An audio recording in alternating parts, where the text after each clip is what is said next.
students. I've been looking everywhere for a audiobook version of The Thief and the Dogs, and I have been unsuccessful in finding one. So I thought I would try to go ahead and read a few of the chapters for you. So this recording is going to cover chapter 1. Make sure as you are listening that you're following along with the text and you're annotating. I don't mind if you first listen to the chapter, then you go back and annotate for the different aspects, however you would like to do it. But be sure that when you're reading, you're listening closely, you're reading closely, and that you're actively engaging with the text. You're not just passively reading. Okay, so The Thief and the Dogs, chapter 1. Once more he breathed the air of freedom, but there was stifling dust in the air, almost unbearable heat, and no one was waiting for him. Nothing but his blue suit and gym shoes. As the prison gate and its unconfessable miseries receded, the world, streets belabored by the sun, careening cars, crowds of people moving or still, returned. No one smiled or seemed happy. But who of these people could have suffered more than he had, with 4 years lost, taken from him by betrayal? And the hour was coming when he would confront them, when his rage would explode and burn, when those who had betrayed him would despair unto death, when treachery would pay for what it had done. Nabawiah, Ilsh, your two names merge in my mind. For years you will have been thinking about this day, never imagining all the while that the gates would ever actually open. You'll be watching now, but I won't fall into the trap. At the right moment, instead, I'll strike like fate. And Sana? What about Sana? As the thought of her crossed his mind, the heat and the dust, the hatred and pain all disappeared, leaving only love to glow across a soul as clear as a rain-washed sky. I wonder how much the little one even knows about her father. Nothing, I suppose. No more than this road does, these passers-by, or this molten air. She had never been out of his thoughts, where bit by bit she'd taken shape, like an image in a dream, for 4 long years. Would luck now give him some decent place to live, where such love could be equally shared, where he could take joy in being a winner again, where that Nabawiah and Ilsh had done would be no more than a memory, odious but almost forgotten? You must pull together all the cunning you possess to culminate in a blow as powerful as your endurance behind prison walls. There is a man who can dive like a fish, fly like a hawk, scale walls like a rat, pierce solid doors like a bullet. How will he look when he first sees you? How will his eyes meet yours? Have you forgotten, Ilsh, how you used to rub against my legs like a dog? It was me, wasn't it, who taught you how to stand on your own 2 feet, who made a man of a cigarette butt cadger?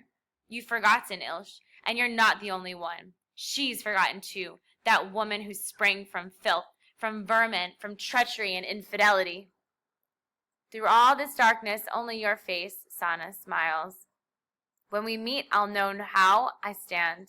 In a little while, as soon as I've covered the length of this road, gone past all these gloomy arcades where people used to have fun, onward and upward, but not to glory, I swear I hate you all. The bars have shut down and only the side streets are open, where plots are hatched. From time to time he has to cross over a hole in the pavement, set there like a snare, and the wheels of tram cars growl and shriek like abuse. Confused cries seem to seep from the curbside garbage. I swear I hate you all. Houses of temptation, their windows beckoning even when eyeless, walls scowling where plaster has fallen. And that strange lane, Al-Sarafi Lane, which brings back dark memories, where the thief stole, then vanished, whisked away. Woe to the traitors, where police who'd stake out the area had slithered in to surround you. The same little street where a year before you'd been carrying home flour to make sweetmeats for the feast, that woman walking in front of you, carrying Sana in her swaddling clothes. Glory days, how real they were, no one knows. The feast, love, parenthood, crime, all mixed up with this spot. The great mosques and, beyond them, the citadel against the clear sky, then the road flowing into the square, where the green park lies under the hot sun and a dry breeze blows, refreshing despite the heat, the Citadel Square with all its burning recollections. What's important now is to make your face relax, to pour a little cold water over your feelings, to appear friendly and conciliatory, to play the planned role well. He crossed the middle of the square, entered Imam Way, and walked along it until he came close to the 3-story house at the end, where 2 little streets join the main road. This social visit will tell you what they've got up their sleeves, so study the road carefully and what's on it. Those shops, for instance, when the men are staring at you, cowering like mice. "Ren," said a voice behind him. "How marvelous!" He let the man catch up with him. They said hello to each other, hiding their real feelings under mutual grins. So the bastard had friends. He'll know right away what all these greetings are about. "You're probably peeking at us through the shutters now, Ilsh, hiding like a woman." "I thank you, Mr. Bayaza." People came up to them from the shops on both sides of the street. Voices were loud and warm in congratulation, and Saeed found himself surrounded by a crowd, his enemies' friends, no doubt, who tried to undo one another in cordiality. "Thank God you're back safe and sound. We congratulate ourselves being your close friends.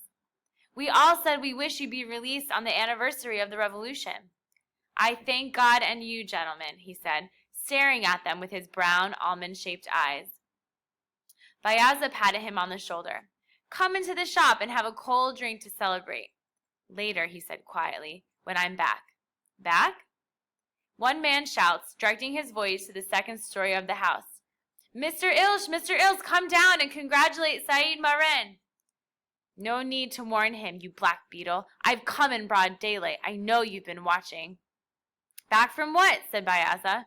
"There's some business I have to settle." "With whom?" said Bayaza. "Have you forgotten I'm a father and that my little girl's with Ilsh?" "No, but there's a solution to every disagreement in the sacred law." "And it's best to reach an understanding," said someone else.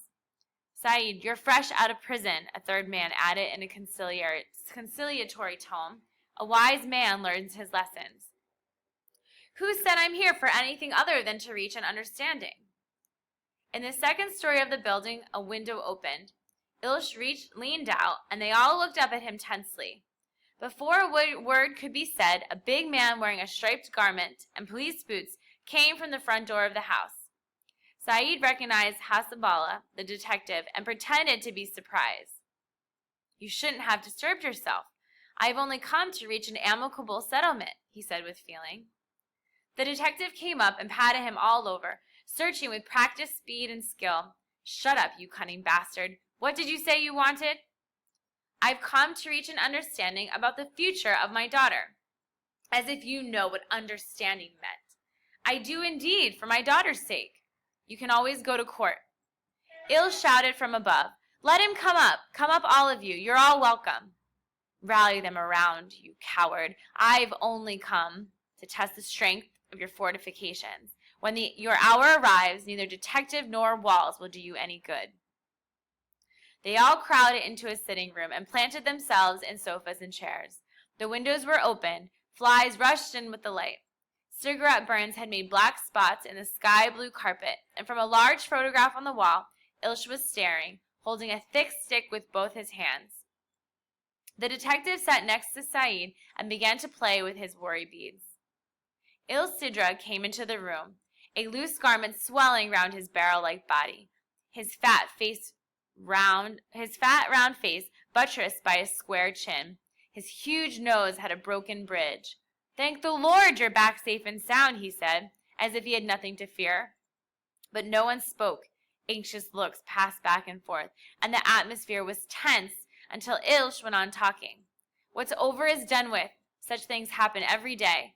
Unhappiness can occur, and long-established friendships often break up, but only shameful deeds can shame a man." Conscious that his eyes were glittering, that he was slim and strong, Saeed felt like a tiger crouched to spring on an elephant. He found himself repeating Ilsh's words. Only shameful deeds can shame a man. Many eyes stared back at him. The detective's fingers stopped playing with his beads. Realizing what was passing in their minds, he added as an afterthought, "I agree with every word you say." Come to the point, the detective broke in, and stop beating around the bush. Which point? Saeed said innocently. There's only one point to discuss, and that's your daughter. And what about my wife and my fortune, you mangy dogs? I'll show you. Just wait. How I'd like to see now the look you'll have in your eyes. It would give me respect for beetles, scorpions, and worms, you vermin. Damn the man who lets himself be carried away by the melodious voice of a woman. But Saeed nodded in agreement. One of the sycophants said, Your daughter is in safe hands with her mother. According to the law, a 6-year-old girl should stay with her mother. If you like, I could bring her to visit you every week. Saeed raised his voice deliberately so that he could be heard outside the room. According to the law, she should be in my custody, in view of the various circumstances. What do you mean? Ilsh said, suddenly angry. Arguing would only give you a headache, said the detective, trying to placate him. I have committed no crime. It was partly fate and circumstances, partly my sense of duty and decency that drove me to do what I did. And I did it partly for the sake of the little girl. A sense of duty and decency indeed, you snake. Double treachery, betrayal, and infidelity. Oh, for the sledgehammer and the axe and the gallows rope. I wonder how Sana looks now. I did not leave her in need, Saeed said, as calmly as he could. She had my money and plenty of it. You mean your loot? The detective roared, the existence of which you denied in court? All right, call it what you like, but where has it gone? There wasn't a penny, believe me, friends, Ilsh protested loudly. She was in a terrible predicament. I just did my duty. Then how have you been able to live in such comfort, Saeed challenged, and spend so generously on others? Are you God that you could call me to account? Peace, peace, shame the devil, Saeed, said one of Ilsh's friends. I know you inside out, Saeed, the detective said slowly. I can read your thoughts better than anyone. You will destroy yourself. Just stick to the subject of the girl. That's the best thing for you. Saeed looked down to hide his eyes, then smiled and said, in a tone of resignation, You're quite right, officer. I know you inside out, but I'll go along with you, out of consideration for the company here present. Bring the girl someone. Wouldn't it be better to find out first what she thinks? What do you mean, officer?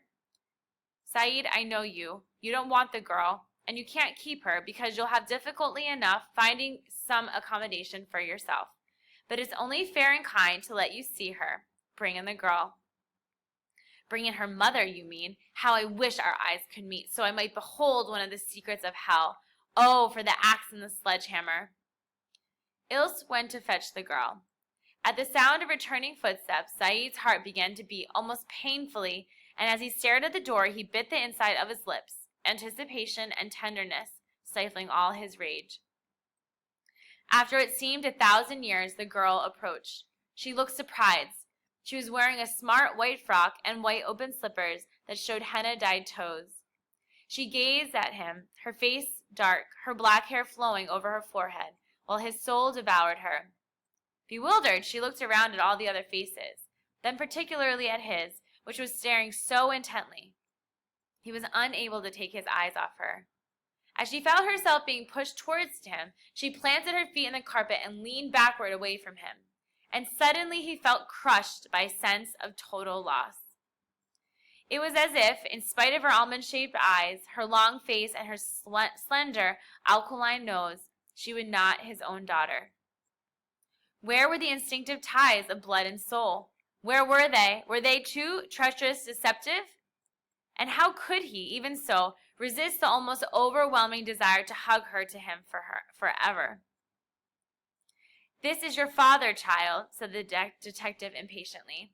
Shake hands with Daddy, said Ilsh, his face impassive. She's like a mouse. What's she afraid of? Doesn't she know how much I love her? He stretched out his hand toward her, but instead of being able to say anything, he had a fit of choking and had to swallow hard, managing only to smile at her tenderly, invitingly. No, said Sana. She backed away, trying to steal out of the room, but a man standing behind her stopped her. Mummy, she cried, but the man pushed her gently, and then to coax her, shake hands with Daddy. Everyone looked on in malicious interest. Saeed knew now that prison lashings had not been as cruel as he used to think. Come to me, Sana, he pleaded, unable to bear her refusal any longer.